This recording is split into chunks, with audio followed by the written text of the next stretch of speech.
Hello, movie lovers. I hope you all are doing great. Today, I will share the story of a psycho killer who keeps giving the police details about all the murders he committed. But here's the strange part. Even after getting so much information, the police can't find any solid evidence against him. In fact, while searching for proof, some officers even lose their jobs. But how is that possible? What secret lies behind all this? That's exactly what we'll find out from the amazing 2018 crime thriller movie, Dark Figure of Crime. Even though this movie is based on a true story, it is so full of suspense that it can easily beat any fictional thriller. So without wasting time, let's jump straight into the story. At the start, we meet the main character, Kim. He is a detective in the narcotics department. One day, during an investigation, Kim meets a man named Tae-ho. Tae-ho tells Kim that a few years ago, he hid a bag filled with a dead body, all because of money. But he claims he didn't know that the bag actually contained a corpse. When Kim asks for more details, Tae-ho refuses to talk unless he gets paid. So, Kim hands him a $100 bill and his business card. Tae-ho becomes happy with the money, but before he can share the rest of the information, the police arrive and arrest him. Surprised, Kim asks why. They explain that Tae-ho is wanted for killing his own girlfriend. Kim is shocked. How could the same man who just acted so innocent in front of him be a murderer? Time passes. After 3 months, Kim suddenly gets a call from Tae-ho in jail. Tae-ho says that he hasn't killed just one person, but 7 people in total. If Kim wants the details, he must come and meet him. Hearing this, Kim is completely stunned. He doesn't know what to do. Even though Kim works in narcotics, he has a deep interest in criminal investigations. He especially loves working on cold cases, those that were never solved or were closed due to lack of evidence.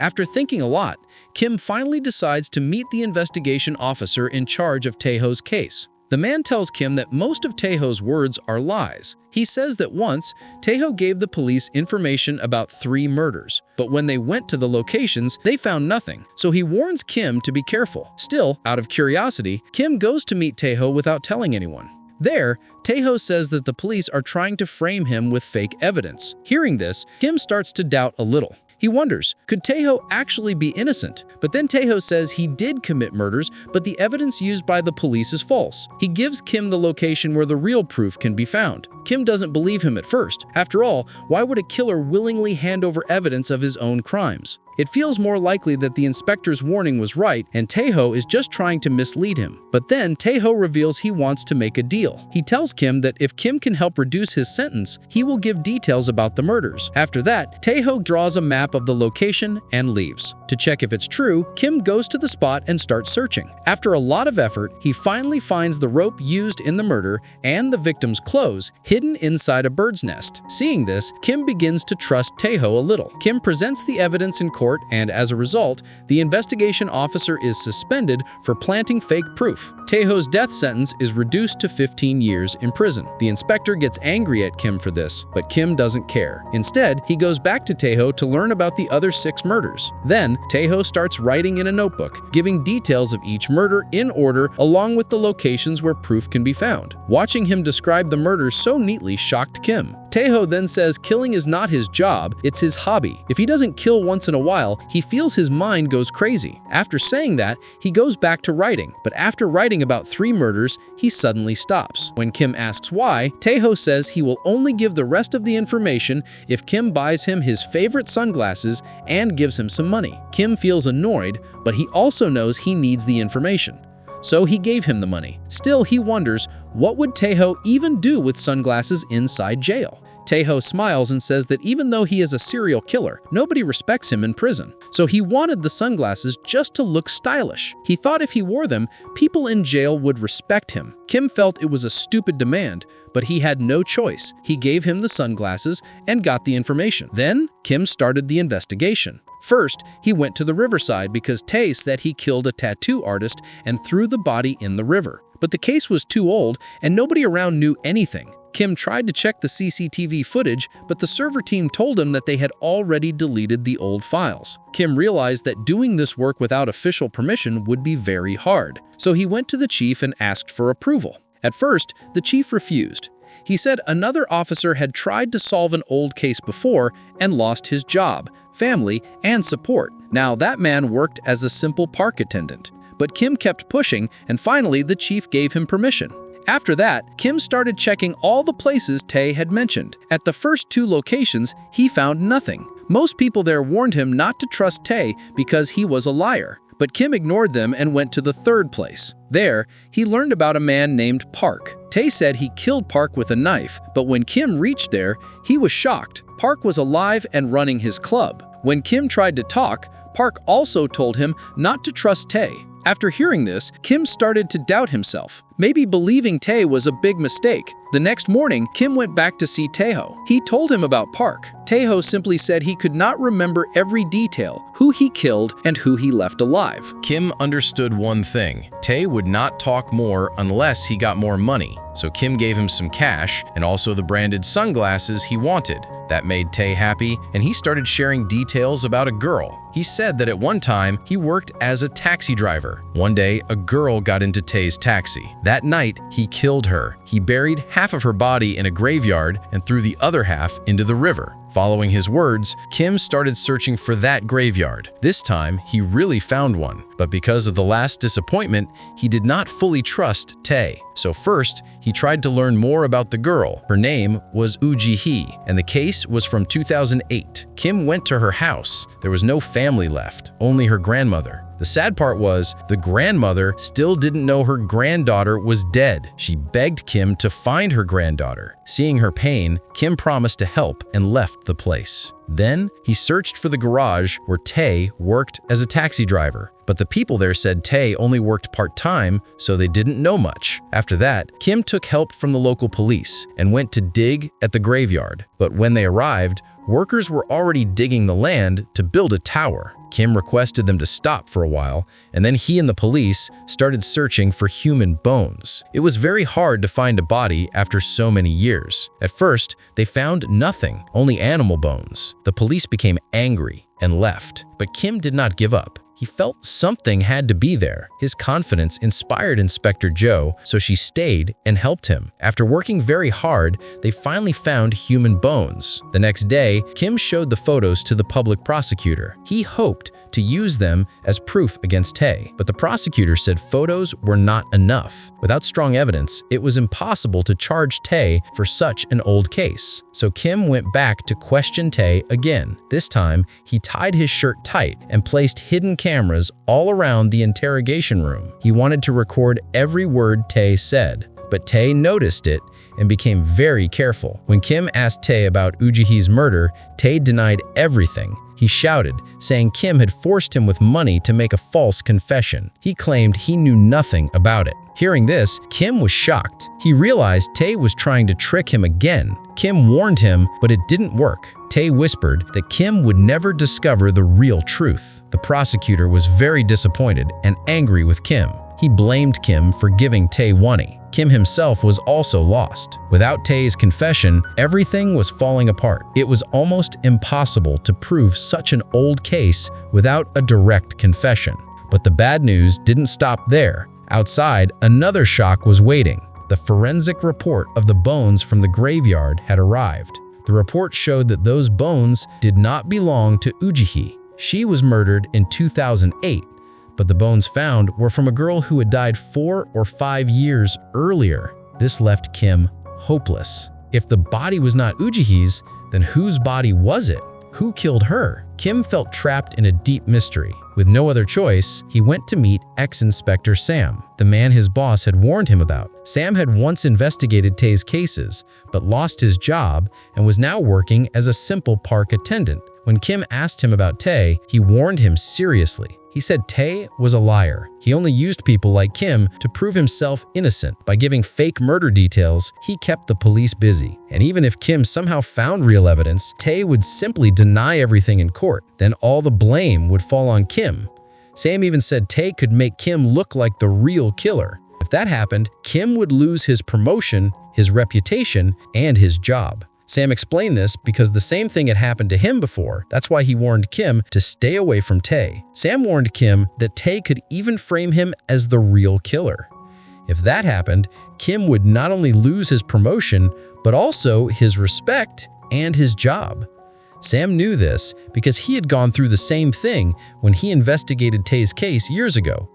That's why he strongly advised Kim to stay away. But Kim was not someone who gave up easily. After meeting Sam, he went back and started working again with Joe. Together, they carefully analyzed every murder Tay had mentioned. According to Tay, his first killing was when he was a teenager. But that was so long ago, there was no information available. The second killing was when he worked as a taxi driver, but again, no solid evidence. The third was supposed to be Park, but Park was alive and well. The fourth was in front of a college, but no proof was found there either. The sixth murder was the one for which Tay was already sentenced. That left the fifth murder. Tay claimed he had killed a young man near a building.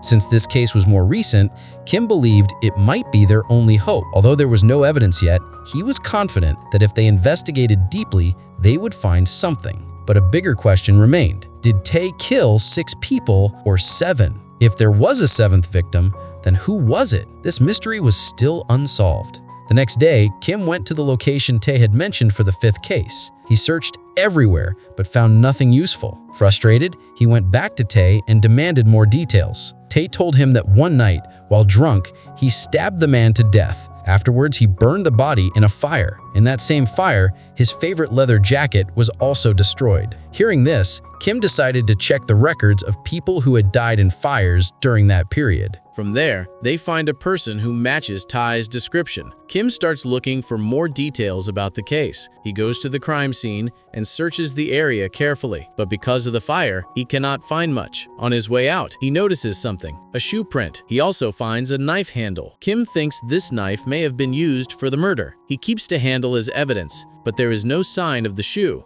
Then, Kim and Joe start asking around in nearby shops about Ty's burned leather jacket. Joe feels it's unlikely that such a smart killer would leave his jacket behind, but Kim believes they can find it. Ty is poor, and the jacket is valuable. If he weren't poor, he could have blackmailed Kim from jail, so a poor man like Ty would not easily give up a valuable leather jacket. After asking in many shops, they finally find an old man who remembers someone giving him a burned leather jacket to fix. But when Kim shows him a photo of Ty, the old man cannot recognize him because of his age. Kim feels frustrated. After so much work, they are back to zero. But Kim does not give up easily. He comes up with a new idea. He asks the lawyer to let him take Ty for one day. He wants to take Ty to the crime spot and have him act out the events of that day. At first, the lawyer refuses. Ty has no proof against him, and he is mentally unstable. Also, why would a killer show the police his crime evidence? Later, after Kim insists, the lawyer finally agrees to give him a chance. He warns Kim that if he fails, he could face serious punishment and even lose his job. Kim takes the risk. The next day, with the lawyer and police present, they take Ty to the crime scene. There, Ty acts out exactly how he killed the man, where he burned the body, and where he threw the shoe into the river. Luckily, they recover the shoe from the river. With this evidence, Kim is able to put together the case. The next day, Ty is presented in court. But unfortunately, in court, Ty does exactly what Inspector Sam had warned Kim about. He denies everything and tells the court that Kim made him confess by showing him expensive gifts and money. The shoe they found in the river doesn't match Ty's foot size, and there are no fingerprints on the knife handle. Seeing this false evidence, Kim is humiliated in court and finally loses his job. What hurts him even more than losing his job is that he couldn't punish such a bold and clever killer like Ty. He tells the court that he gave Ty the money not to get false testimony, but to get the truth from him. Kim knows that a smart and daring criminal like Ty has no place in society. When Ty gets out of jail after 15 years, he will only be 50 years old, but he will still have the ability to commit crimes. Spending so many years in jail will make him even more cunning and dangerous.